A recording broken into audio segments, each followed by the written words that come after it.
Sai tasty and healthy फूडमध्ये सर्वांना माझा नमस्कार। आज आपण कॅबेज पराठा करूया।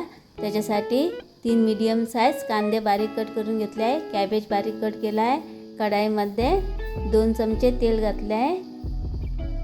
आता कांदा घालते। कांदा लाल झाल्यानंतर त्याच्यात मी कॅबेज घालते। कॅबेज चांगला मिक्स करून घेते। वर हळदी पावडर, मिरची पावडर आणि मीठ घालते।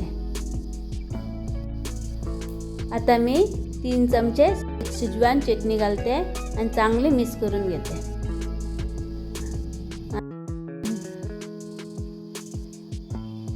त्याच्यावर ओली कोथिंबीर घालून घेते। ती पण चांगली मिक्स करून घेते। चांगले मिक्स झाले आहे। मी पिठामध्ये मीठ घालून चांगलं मळून ठेवलं आणि त्याच्यावर तेल लावलं होतं। थोडं पीठ घेऊन मी त्याचा गुळा केला आहे। आता लाटायला घेते। लाटून झालं त्याच्यावर मी भाजी घालते आणि गोल असं करून घेते। बघा इकडे गोल करून घेतल्यात। तुम्हाला पाहिजे तर वरचं पीठ काढू शकता, नाही तर तुम्ही प्रेस करू शकता। आता पीठ लावलं आहे आणि आता हलके हातात मी लाटून घेते आणि ते तव्यावर भाजायला घालते। तव्यावर मी थोडंसं तेल घातलं आहे। त्याच्यात आता तो लाटलेला पराठा घालते।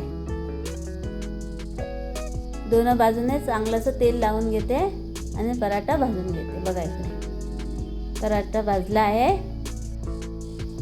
तर तुम्ही माझ्या चॅनलला लाईक करा, शेअर करा आणि सबस्क्राईब करा। धन्यवाद।